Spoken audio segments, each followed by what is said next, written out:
Hello friends, कैसे हैं आप सब। उम्मीद है आप सब मस्त होंगे। तो आज हम लोग नए टॉपिक राइबोसोम के बारे में स्टडी करेंगे। सेल बायोलॉजी, जैसे कि आप लोगों को पता ही है, सेल बायोलॉजी चल रहा था इस टाइम। इससे पहले सेल मेम्ब्रेन, माइटोकॉन्ड्रिया, कुछ पार्ट कंप्लीट हो चुके हैं। आज हम लोग राइबोसोम्स के बारे में पढ़ेंगे, जो कि एक सेल ऑर्गेनेल्स है। कुछ लोग इसको सेल ऑर्गेनल मानते हैं और कुछ बुक में लिखा है कि ये ऐसे ही पार्टिकल है, सेल ऑर्गन्स नहीं है, क्योंकि इसमें मेम्ब्रेन नहीं पाया जाता है, नॉन मेम्ब्रेनस स्ट्रक्चर होता है, इसलिए इसको सेल ऑर्गन नहीं मानते हैं। कुछ साइंटिस्टों का कहना है कि ये पार्टिकल ही है। ठीक है, तो राइबोसोम्स पहले बता दें पढ़ना क्यों इम्पोर्टेंट है, क्योंकि राइबोसोम्स अगर नहीं होते तो हम और आप भी नहीं होते, क्योंकि राइबोसोम्स प्रोटीन के फैक्ट्री होते हैं। प्रोटीन की सिंथेसिस राइबोसोम्स ही करते हैं। और हमारे बॉडी जो बनी हुई है, जो मैक्रोमोलिक्यूल्स हमारे सेलुलर फंक्शंस को कंट्रोल करते हैं, मैक्रोमोलिक्यूल वो मोस्टली प्रोटीन के ही बने होते हैं। जैसे हार्मोन्स हैं तो मैक्सिमम हार्मोन्स प्रोटीनियस नेचर के होते हैं, प्रोटीन के डेरिवेटिव होते हैं। तो हार्मोन्स कैसे बने? प्रोटीन से। प्रोटीन को सिंथेसिस किसने किया? राइबोसोम ने। तो राइबोसोम बहुत ही इंपॉर्टेंट है। जितने भी एंजाइम्स होते हैं, सभी एंजाइम, केवल जो राइबोजाइम एंजाइम होता है वो राइबोन्यूक्लिक एसिड से मिलके बना होता है। बाकी जितने भी एंजाइम हैं 100% एंजाइम्स किससे बने होते हैं? प्रोटीन के बने होते हैं। तो प्रोटीन बहुत इंपॉर्टेंट है हमारे फंक्शंस के लिए, सेलुलर फंक्शन। ठीक है, और प्रोटीन को बनाने वाला जो प्रोटीन की फैक्ट्री है वो है राइबोसोम। तो राइबोसोम पढ़ना बहुत ही इंपॉर्टेंट है। तो हम लोग आज राइबोसोम का पोस्टमार्टम करेंगे एकदम डिटेल में। तो एकदम आसान से समझ में आएगा, कोई दिक्कत नहीं है। बेल्ट बांध के बैठ जाइए लेक्चर, और बराबर पोज करके नोट करते रहिएगा सारे पॉइंट। ठीक है, ऑब्जेक्टिव जितने क्वेश्चन होंगे और जो लॉन्ग और शॉर्ट नोट में पूछता है सारे यहाँ से आपके कंप्लीट हो जाएंगे। तो बात किया जाए इसकी डिस्कवरी की, राइबोसोम की डिस्कवरी। तो राइबोसोम की मॉर्फोलॉजिकल स्ट्रक्चर जो है सबसे पहले जॉर्ज पैलाडी ने देखा था, मॉर्फोलॉजिकल स्ट्रक्चर। ठीक है, उसके बाद में अल्ट्रा स्ट्रक्चर माइक्रोस्कोप से, इलेक्ट्रॉन माइक्रोस्कोप से डाल्टन ने देखा था। ठीक है, तो इसकी डिस्कवरी में मॉर्फोलॉजिकल स्ट्रक्चर पैलाडे। अगर पैलाडे दिया है तो पैलाडे को टिक करोगे, अगर पैलाडे नहीं दिया है और अल्ट्रा स्ट्रक्चर पूछा है इलेक्ट्रॉन माइक्रोस्कोप से फर्स्ट टाइम किसने देखा, तो हो जाएगा डाल्टन को। राइबोसोम्स को पैलाडे पार्टिकल या डाल्टन्स पार्टिकल भी बोलते हैं, और इसका ये दूसरे नाम है। और प्रोटीन फैक्ट्री के नाम से भी इसको जाना जाता है, क्योंकि ये प्रोटीन की सिंथेसिस करवाते हैं। राइबोसोम्स नॉन मेम्ब्रेनस स्ट्रक्चर होते हैं।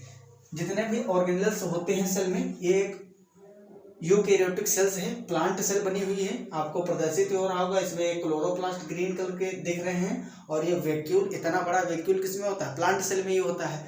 तो ये प्लांट सेल का स्ट्रक्चर है। इसमें न्यूक्लियस है सेंटर में, माइटोकॉन्ड्रिया है, क्लोरोप्लास्ट है। तो ये जितने भी स्ट्रक्चर दिख रहे हैं आपको सेल ऑर्गेनेल्स, ये मेम्ब्रेनस होते हैं, मेम्ब्रेन बाउंड होते हैं। कुछ सिंगल मेम्ब्रेन बाउंड होते हैं, कुछ डबल मेम्ब्रेन बाउंड। जैसे क्लोरोप्लास्ट और माइटोकॉन्ड्रिया की बात की जाए तो डबल मेम्ब्रेन बाउंड स्ट्रक्चर और ऑर्गेनेल्स होते हैं। और राइबोसोम की बात की जाए, इसमें राइबोसोम मैंने ग्रीन कलर से दिखाया है। ये जो है ये क्या है? राइबोसोम्स प्रेजेंट है इस तरह से, राइबोसोम।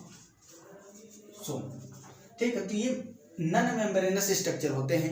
इनके स्ट्रक्चर के ऊपर कोई भी मेम्ब्रेन चढ़ी हुई नहीं होती है। ये पॉइंट बहुत ही काफ़ी इंपॉर्टेंट है। तो इसमें देखो, ये जो ग्रीन कलर के छोटे छोटे पॉइंट दिखाए गए हैं, इसी तरह से प्रेजेंट होते हैं। ये न्यूक्लियस है, न्यूक्लियस के ऊपर ये रेड कवरिंग है और बीच से काट के दिखाया हुआ है। सेंटर में ग्रीन कलर का जो दिख रहा है ये क्या है? ये न्यूक्लियोलस है। न्यूक्लियस के अंदर न्यूक्लियोलस होता है, केंद्र के अंदर केंद्रिका होता है। ठीक है, और इसके न्यूक्लियर मेम्ब्रेन के चारों ओर ये क्या है? न्यूक्लियर मेम्ब्रेन के चारों ओर छोटे छोटे ग्रीन कलर के जो पॉइंट दिख रहे हैं, ये राइबोसोम्स चिपके होते हैं न्यूक्लियस से। और न्यूक्लियस से चिपके हुए ये इंडोप्लाज्मिक रेटिकुलम भी होते हैं। ये जो ER है ये भी इंडोप्लाज्मिक रेटिकुलम है। ये भी जितने ब्लू कलर के दिख रहे हैं ये सब इंडोप्लाज्मिक रेटिकुलम है। तो जिस इंडोप्लाज्मिक रेटिकुलम पे राइबोसोम्स चिपके होते हैं उसको बोलते हैं रफ इंडोप्लाज्मिक रेटिकुलम। क्या बोलते हैं? Rough endoplasmic reticulum. ये जो है इसको बोलेंगे RER, रफ एंडोप्लाज्मिक रेटिकुलम। और जो जिसपे राइबोसोम्स नहीं चिपके हैं ये कैसे होते हैं, ये स्मूथ, स्मूथ एंडोप्लाज्मिक रेटिकुलम। और यहाँ पे ये गोल्जी सिस्टर्नी दिखाई हुई है, ये गोल्जी का है, क्या है, गोल्जी बॉडी, ठीक है। तो ये कुछ स्ट्रक्चर है। और ये जो ग्रीन कलर का है ये है क्लोरोप्लास्ट, अब आप लोग सोच रहे होंगे कि सर आप राइबोसोम का लेक्चर शूट कर रहे हैं, उसमें हमको सेल के बारे में बता रहे हो, तो इसको जब समझोगे फिर अभी जब राइबोसोम के बारे में बताएंगे तो अच्छे से समझ में आएगा। तो ये है आपका क्लोरोप्लास्ट। ये जो रेड कलर के दिख रहे हैं ये है तुम्हारे lysosome,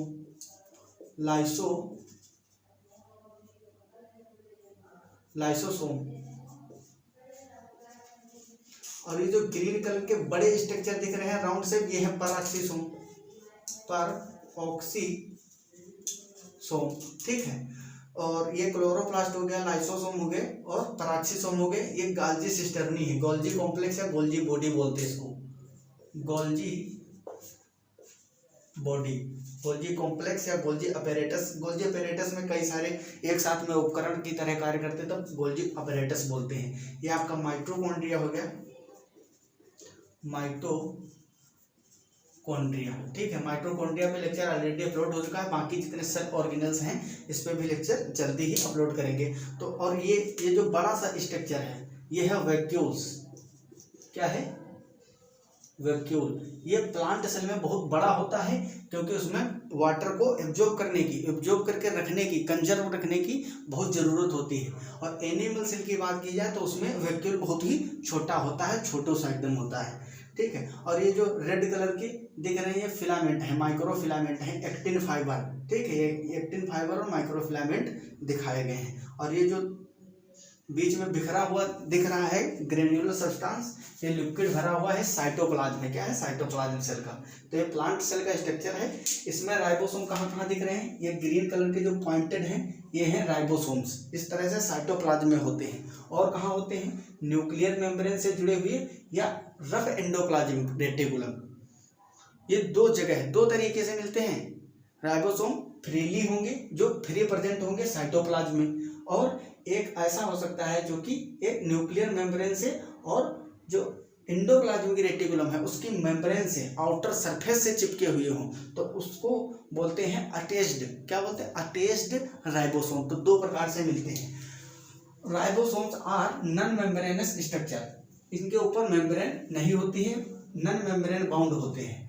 found in prokaryote and eukaryote cell, ये प्रोकैरियोटिक सेल में भी पाए जाते हैं और यूकैरियोटिक सेल में भी पाए जाते हैं। जैसे कि बैक्टीरियल सेल है, बैक्टीरिया किसका एग्जांपल है, प्रोकैरियोट का, तो उसमें भी राइबोसोम्स प्रेजेंट होते हैं, लेकिन 70 S होते हैं। अभी इसके बाद में बताएंगे 70 S 80 S कैसे बनते हैं, कौन कौन सी सब यूनिट से मिलकर बनते हैं, ठीक है। पूरा कंसेप्ट सारे क्लियर हो जाएंगे इसी एक ही लेक्चर में राइबोसोम के, ठीक है। तो इतना याद रखो कि जो प्रोकैरियोटिक है और यूकैरियोटिक सेल है दोनों में मिलते हैं। इवन कुछ ऐसे सेल ऑर्गेनल्स भी हैं, सेल अंगक भी हैं, कोशिका अंगक, जिनमें भी राइबोसोम मिलते हैं, जैसे माइटोकॉन्ड्रिया और क्लोरोप्लास्ट। ये सेल पूरा सेल तो है नहीं, ये तो सेल के अंदर पाए जा रहे हैं सेल ऑर्गेनल्स, लेकिन इनके अंदर भी राइबोसोम्स प्रेजेंट होते हैं। जैसे इसमें छोटे छोटे ग्रीन कलर के दिख रहे हैं, और इसमें क्लोरोप्लास्ट, इसमें भी ब्लैक कलर के दिख रहे होंगे, तो ये राइबोसोम्स है, ठीक है। राइबोसोम इसमें भी पाए जा सकते हैं सेल ऑर्गेनल में।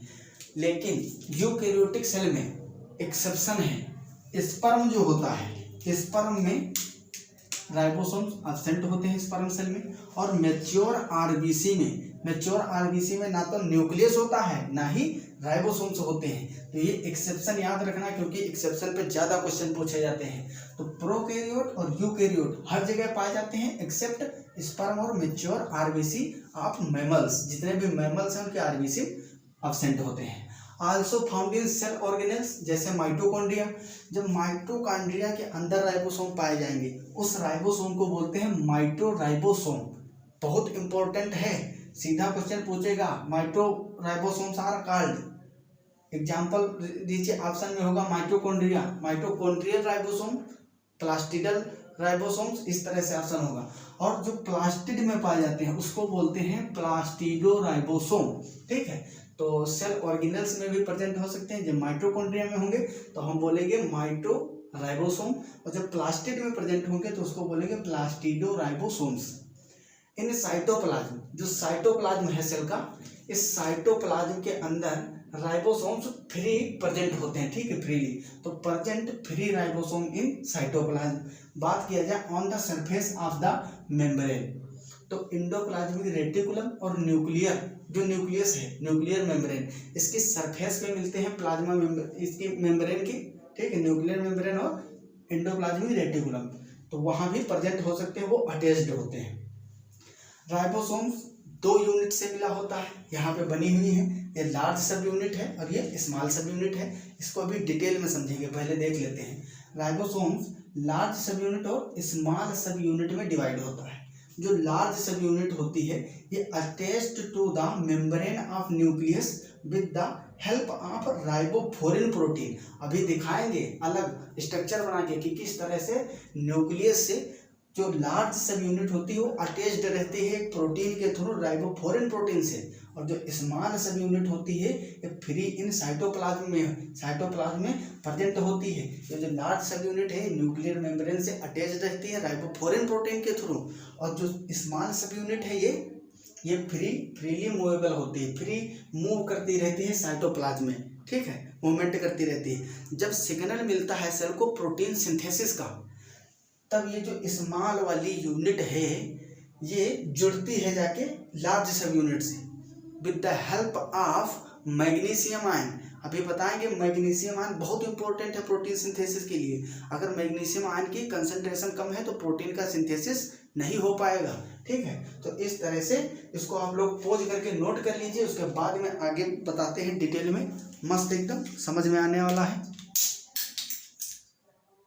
अगली हेडिंग लगाएंगे कंपोजिशन ऑफ राइबोसोम्स। राइबोसोम का कंपोजिशन किन किन चीज़ों से मिलकर बना होता है। तो राइबोसोम्स जो है इसमें लार्ज सब यूनिट और स्मॉल सब यूनिट होती है, लेकिन जो राइबोसोम्स होते हैं ये आरएनए और प्रोटीन के मिलकर बने होते हैं। Ribosomal RNA, RNA plus protein से मिलकर बने होते हैं, ठीक है।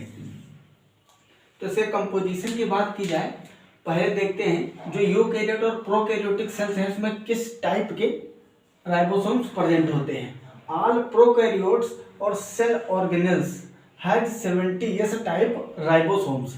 जितने भी सेल ऑर्गेनेल्स कंटेनिंग राइबोसोम्स हैं, जैसे कि माइटोकॉन्ड्रिया और प्लास्टिड्स, क्लोरोप्लास्ट, उनमें जो राइबोसोम्स होते हैं वो 70 टाइप होते हैं, और जितने भी प्रोकैरियोट्स हैं उनके सेल्स में जो प्रेजेंट होते हैं राइबोसोम्स वो 70 टाइप होते हैं।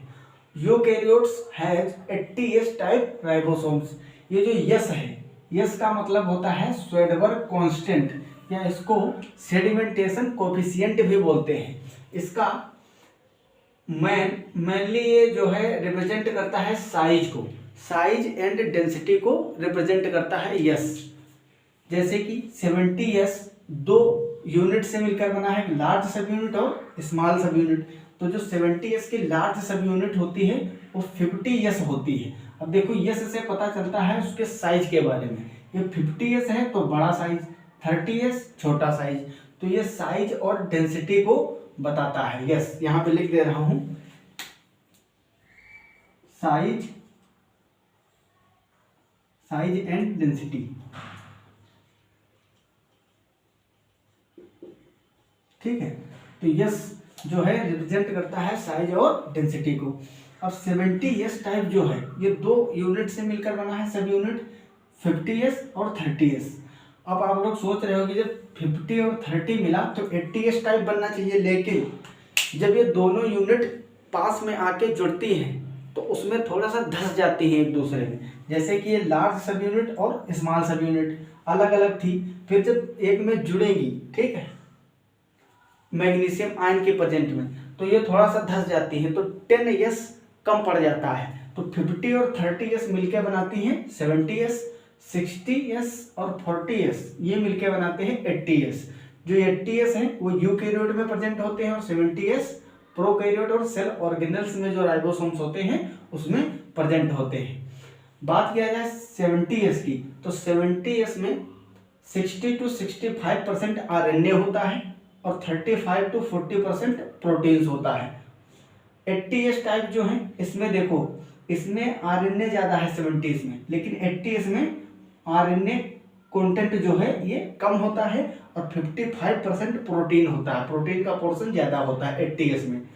तो इस तरह से इसका कंपोजिशन होता है। जो 70S होते हैं इनका टोटल दोनों सब यूनिट को मिला के 290 एंगस्ट्रॉम साइज होता है, और जो 80S होते हैं 80S टाइप राइबोसोम, इसका साइज 300 to 340 एंगस्ट्रॉम साइज होता है। तो इसको आप लोग पॉज करके नोट करिए, फिर बताऊं आपको कि जो ये दो सब यूनिट हैं लार्जर और स्मॉलर, ये किस तरह से ज्वाइन होती है एक में।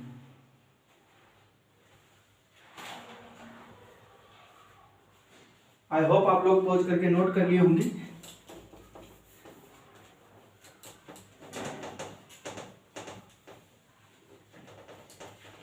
स्मॉल और लार्ज सब यूनिट किस तरह से ज्वाइन हो जाती है एक में, उसके बारे में थोड़ा पढ़ लेते हैं।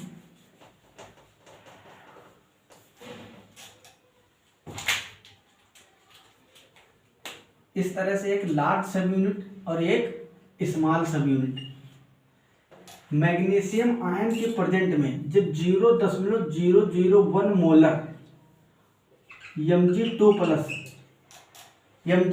Mg2+ जो है मैग्नीशियम आयन की कंसंट्रेशन अगर 0.001 मोलर होगी या इससे अधिक होगी, तब ये इनमें क्या होगा, पॉलीमराइजेशन होगा, ये आपस में जुड़ जाएंगी, बड़ी यूनिट से छोटी यूनिट इस तरह से जुड़ जाएगी। ठीक है, तो अगर Mg+ आयन की Mg2+ आयन की कंसंट्रेशन इससे कम हो जाए, 0.001 मोलर से अगर कम हो जाए, लेस देन 0.001 मोलर, तब क्या होता है, ये जो एक में जुड़ गई हैं दोनों सब यूनिट, ये फिर से डिटैच हो जाती है, अलग अलग हो जाती है। ठीक है, तो सब यूनिट डिटैच हो जाती है, डिटैच।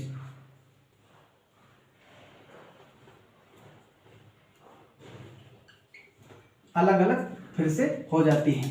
तो आपको पता चल गया होगा कि जो मैग्नीशियम आयन है, मैग्नीशियम आयन की प्रेजेंस बहुत ही जरूरी है एवरी सेल में अगर कंसंट्रेशन मैग्नीशियम आयन की कम होगी तो इस तरह से राइबोसोम्स स्मॉलर और लार्जर सब यूनिट का पॉलीमराइजेशन नहीं होगा, जिससे कि प्रोटीन सिंथेसिस रुक जाएगी। अगर मोर देन हो, इसकी कंसंट्रेशन ज़्यादा हो, concentration of Mg2+ more than 0.001 molar, तब क्या होता है, इस तरह से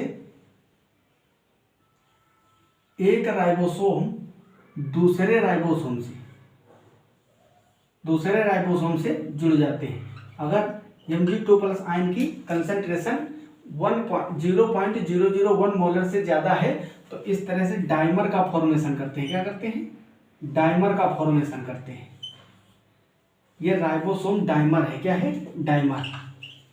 और कभी कभी क्या होता है, इसमें पॉलीमराइजेशन के कारण पॉलीराइबोसोम बन जाते हैं, या उसको पॉलीसोम या पॉलीराइबोसोम कहते हैं। वो किस तरह से बनते हैं अभी आपको बता रहे हैं, इसको आप लोग नोट कर लीजिए पॉज करके।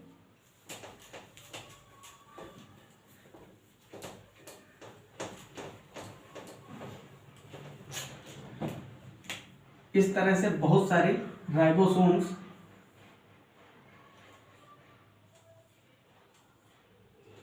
जब मैग्नीशियम आयन की कंसंट्रेशन बहुत ही ज़्यादा हो जाती है तो ये पॉलीमराइजेशन करते हैं। ठीक है, और इस तरह से बहुत सारे राइबोसोम्स आपस में जुड़ जाते हैं, इसको बोलते हैं पॉलीसोम या पॉलीराइबोसोम बोलते हैं, पॉलीराइबोसोम। ठीक है, तो जो लार्ज सब यूनिट और स्मॉल सब यूनिट है, स्मॉल सब यूनिट और लार्ज सब यूनिट, ये मैग्नीशियम आयन Mg2+ जब कंसंट्रेशन 0.001 मोलर होगी तभी आपस में जुड़ जाते हैं और राइबोसोम बन जाता है। अब इसको आप लोग इस तरह से भी समझ सकते हो, एक्चुअल क्या मैकेनिज्म होती है वो आपको बता रहे हैं। मान लो ये न्यूक्लियस था आपका, ठीक है, सेल के अंदर न्यूक्लियस था, ये है सेल और सेल के अंदर ये न्यूक्लियस है। तो लार्ज सब यूनिट जो होती है आपकी, लार्ज सब यूनिट वो ऑलरेडी यहाँ पे जुड़ी हुई होती है, किससे? न्यूक्लियर मेम्ब्रेन से, with the help of protein. ये जो ग्रीन कलर की प्रोटीन आपको दिख रही है ये क्या है? ये है तुम्हारे सेल और ये न्यूक्लियस है। न्यूक्लियस से लार्ज सब यूनिट जो है, ये लार्ज सब यूनिट, ये लार्ज सब यूनिट राइबोफ्लोरिन प्रोटीन के थ्रू जुड़ जाती है। उसके बाद बात की जाए अगर जो स्मॉल सब यूनिट है, तो स्मॉल सब यूनिट इस तरह से इसमें साइटोप्लाज्म में प्रेजेंट रहती है। जब मैग्नीशियम आयन भी इसी में Mg2+ साइटोप्लाज्म में होते ही हैं। Mg2+, calcium ion, magnesium ion, manganese ion, ferrous ion, ये सब साइटोप्लाज्म में उपस्थित होते हैं। जब सेल को सिग्नल मिलता है प्रोटीन सिंथेसिस का, मान लो इसको स्टिमुलाई मिली, सिग्नल आया, सिग्नल मिलेगा जब प्रोटीन सिंथेसिस का, तो सिग्नल मिलने के तुरंत बाद इसमें कुछ प्रोसेस स्टार्ट होंगे जिसके थ्रू ये जो स्मॉल सब यूनिट है ये इससे बाइंड करेगी। किससे बाइंड करेगी? लार्ज सब यूनिट से, with the help of Mg2+ ion, वो भी 0.001 मोलर से कंसंट्रेशन अगर ज़्यादा हुई सेल के अंदर, तब साइटोप्लाज्म में जो मैग्नीशियम आयन फ्री प्रेजेंट हैं, इनकी कंसंट्रेशन 0.001 मोलर से ज़्यादा हो या 0.001 मोलर हो, तब ये जो स्मॉलर सब यूनिट है ये जुड़ जाती है लार्जर सब यूनिट से और बन जाता है आपका राइबोसोम। ठीक है, तो इस तरह से राइबोसोम का फॉर्मेशन होता है, राइबोसोम। तो इसको आप लोग पॉज करके नोट करें, फिर आपको बताते हैं protein synthesis, function of ribosome. Ribosome के क्या फंक्शन होते हैं, किस तरह से प्रोटीन का सिंथेसिस होता है। Now we'll be discuss about in detail function of ribosomes, that is protein synthesis. Protein synthesis का प्रोसेस किस तरह से होता है, किस तरह से राइबोसोमल आरएनए और टीआरएनए, एमआरएनए और राइबोसोम एक दूसरे से मिलके प्रोटीन का सिंथेसिस करते हैं, इसके बारे में देखते हैं। उससे पहले देखते हैं टाइप्स ऑफ राइबोसोमल आरएनए। जो आरएनए होते हैं कितने टाइप के होते हैं? तो आरएनए जो है, अगर प्रोकैरियोट्स में बात की जाए तो 3 टाइप के होते हैं आरएनए। पहला है 16S आरएनए, 23S आरएनए और 5S आरएनए। जो 16S आरएनए है इसका मोलिकुलर वेट 0.6 × 10⁶ डाल्टन होता है। जो 23S प्रकार का आरएनए होता है इसका 1.2 × 10⁶ Dalton molecular weight. 5S RNA 5 × 10⁴ Dalton molecular weight होता है। वही अगर यूकेरियोट में देखा जाए तो उसमें 4 टाइप के आरएनए मिलते हैं, 28S, 18S और 5.8S और 5S टाइप के आरएनए मिलते हैं, 4 टाइप के। 28S का देखा जाए तो 1.5 से लेकर 1.8 × 10⁶ डाल्टन और 18S का 0.7 × 10⁶ डाल्टन मोलिकुलर वेट होता है। ठीक है, इस तरह से इसमें पॉलीमराइजेशन होता है। Mg+ की प्रेजेंट में 40S 60S मिलकर 80S बनाते हैं। अगर Mg2+ आयन की कंसंट्रेशन और ज़्यादा है तो डाइमर बनाएंगे, देन इसके बाद में पॉलीराइबोसोम बन जाता है और mRNA पे इस तरह से अरेंज हो जाते हैं। ये लार्ज सब यूनिट और स्मॉल सब यूनिट 70S की है, 50 और 30S से मिलके बने होते हैं। अब देखते हैं हम लोग प्रोसेस प्रोटीन सिंथेसिस का, किस तरह से प्रोटीन की सिंथेसिस होती है असल में। तो प्रोटीन सिंथेसिस कहाँ होती है? ये न्यूक्लियस और साइटोप्लाज्म दोनों मिलके पूरे सेल में ये प्रोसेस चलता है। ठीक है, तो ये है लार्ज सब यूनिट राइबोसोम की, और ऊपर स्मॉलर सब यूनिट। इसमें mRNA आके अटैच हो जाता है। mRNA जो अटैच होता है ये स्मॉलर सब यूनिट से अटैच हो जाता है, ठीक है। लार्जर और स्मॉलर के बीच में खांच होती है, ग्रूव होती है, यहाँ पे सेट होता है। इसमें कुछ स्पेसिफिक कोडोन होते हैं mRNA में स्पेसिफिक कोडोन होते हैं, जिससे पता चलता है कि कौन सा अमीनो एसिड कोड करना है। तो सबसे पहले जब स्टार्ट होता है प्रोटीन सिंथेसिस का प्रोसेस, तो उसमें पहला जो स्टार्टिंग कोडोन होता है AUG, ठीक है, वो आता है। mRNA, ये जो राइबोसोम है ये mRNA का पहले निरीक्षण करता है, टेस्ट करेगा, जहां पर AUG, कौन सा कोडोन, AUG, इसको बोलते हैं स्टार्टिंग कोडॉन। स्टार्टिंग कोडॉन जहां पे मिल जाएगा वहीं पे चिपक जाएंगे राइबोसोम। फिर होगा क्या, राइबोसोम की जो लार्जर सब यूनिट है इसमें 3 साइट होती है, E साइट, P साइट और A site. E site means exit site, और P साइट को बोलते हैं पेप्टाइडल या डोनर साइट, और जो A है, A को बोलते हैं अमाइनो एसाइल या एक्सेप्टर साइट। यहीं पे अमाइनो एसिड को एक्सेप्ट किया जाएगा, ठीक है, mRNA का कोड। अब बात आती है mRNA का कोड पढ़ेगा कौन, तो ये है tRNA का डायग्राम, आप लोग देखे होंगे। इस तरह से tRNA का स्ट्रक्चर होता है। tRNA बहुत सारा साइटोप्लाज्म में फ्री प्रेजेंट होता है। tRNA क्या करेगा, पढ़ेगा mRNA के कोड को, और mRNA के कोड के अनुसार साइटोप्लाज्म से अमाइनो एसिड को पकड़ के खींच के लेके आएगा। तो tRNA मतलब ट्रांसफर RNA, इसका फुल नेम होता है ट्रांसफर RNA। तो ये ट्रांसफर करता है बस, ठीक है, ट्रांसपोर्टेशन का काम होता है tRNA का। अब पहला AUG कोडोन होगा, तो AUG जो होता है ये मीथियोनिन को कोड करता है। कौन से अमाइनो एसिड को, मीथियोनिन।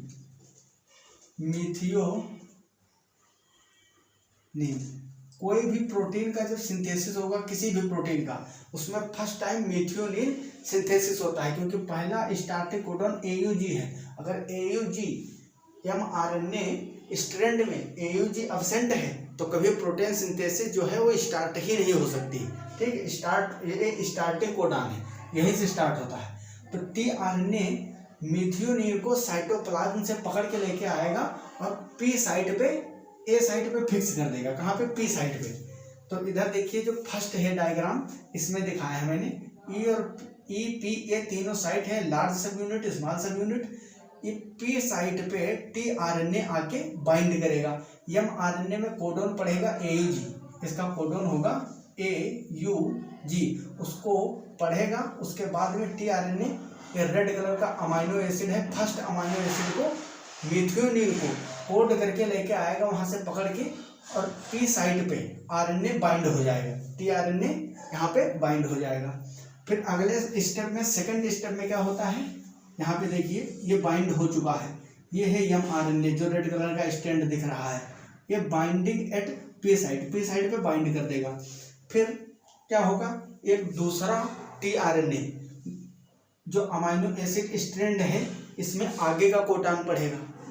पहले कोडॉन पढ़ेगा AUG, उसके बाद बहुत सारे ट्रिपलेट में होते हैं ना, 3-3 के ट्रिपलेट में कोडोन्स होते हैं, तो अगले कोडोन को दूसरा tRNA पढ़ेगा, और ये tRNA उसको पढ़ के फिर उसी के हिसाब से जिस अमाइनो एसिड को कोड करता होगा, ल्यूसिन, आइसोल्यूसिन, वेलिन, फेनिलैलानाइन जो भी हो, तो उसको पकड़ के लाएगा। देखिए ब्लैक वाला दूसरा अमाइनो एसिड है, तो ये एक्सेप्टर साइट पे फिट हो जाएगा, जो दूसरा सेकंड वाला tRNA आया।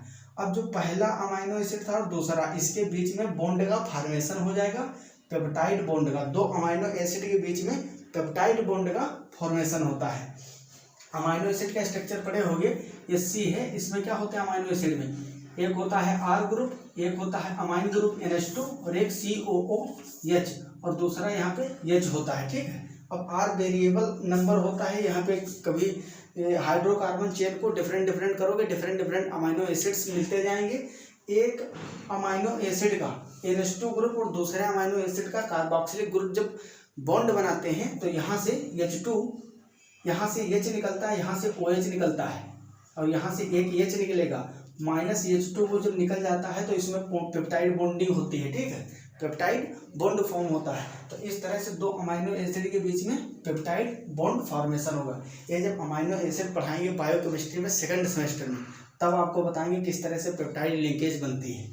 तो यहाँ पे पेप्टाइड बॉन्ड बन जाएगा बीच में, ठीक है। ये इसके बाद में क्या होगा, जब दूसरा टीआरएनए यहाँ सेट होगा और पेप्टाइड बॉन्ड का फॉर्मेशन दो अमाइनो एसिड के बीच में हो जाएगा, तभी नीचे वाली जो लार्ज सब यूनिट है राइबोसोम की, ये आगे को थोड़ा शिफ्ट करती है। क्या करती है, शिफ्ट करती है। जब शिफ्ट करती है इधर को लेफ्ट साइड में, तो टीआरएनए जो है ये रेड कलर अमाइनो एसिड वाला टीआरएनए आ जाएगा ए पे और ए वाला आ जाएगा पी पे, ठीक है। तो इस तरह से ये इधर खिसक जाते हैं, एग्जिट वाले पे आ जाएगा। फिर क्या होगा, फिर अगला कोडान जो होगा एमआरएनए का, उसको पढ़ेगा एक दूसरा टीआरएनए, वो उसके हिसाब से अमाइनो एसिड लेके आएगा, फिर से ए साइड पे बाइंड करेगा, क्योंकि ये राइबोसोम खिसका, ए साइड फ्री हो गई, ए साइड पे दूसरा टीआरएनए आएगा और दूसरा अमाइनो एसिड साथ में लेके आएगा। ये है न्यू कोडोन एट ए साइट, न्यू कोडोन पढ़ेगा यहाँ पे, दूसरा टीआरएनए आके यहीं पर जुड़ जाएगा। इस तरह से दूसरा टीआरएनए जुड़ेगा और उस पर एक और अमाइनो एसिड वो लेके आएगा, फिर से इसमें पेप्टाइड लिंकेज होगी और ये वाला जो है ये फिर से खिसकेगा, तो ये टीआरएनए बाहर निकल जाएगा और क्या है, इस तरह से अमाइनो एसिड की चेन फॉर्म होती चली जाएगी, ठीक है। इस तरह से अमाइनो एसिड की चेन बन जाएगी। तो प्रोसेस बार बार रिपीट होगा, many times repeats this process, resultant is polypeptide chain is form, ठीक है। तो इसका रिजल्ट होता है पॉलीपेप्टाइड चेन का फॉर्मेशन। इसी तरह से प्रोसेस बार बार होता रहता है। तो आई होप आप लोगों को प्रोटीन सिंथेसिस और फंक्शन ऑफ राइबोसोम अच्छे से समझ में आ गया होगा। मैं साइड हो गया, उसको स्क्रीनशॉट ले लो या पोज करके नोट कर लो। तो पूरा कंसंट्रेशन के साथ, फोकस के साथ पढ़ाई अच्छे से करते रहो। हमारा और आपका प्यारा सा channel BSc word Amar Singh, like share कर दो, ठीक है, अपने दोस्तों के पास, उनकी भी हेल्प हो जाए। और सब्सक्राइब जरूर कर देना अगर चैनल पे नए हैं। तो मिलते हैं अगली क्लास में, अच्छे से पढ़ाई करते रहो। ऑल द वेरी बेस्ट, तब तक के लिए ओके बाय।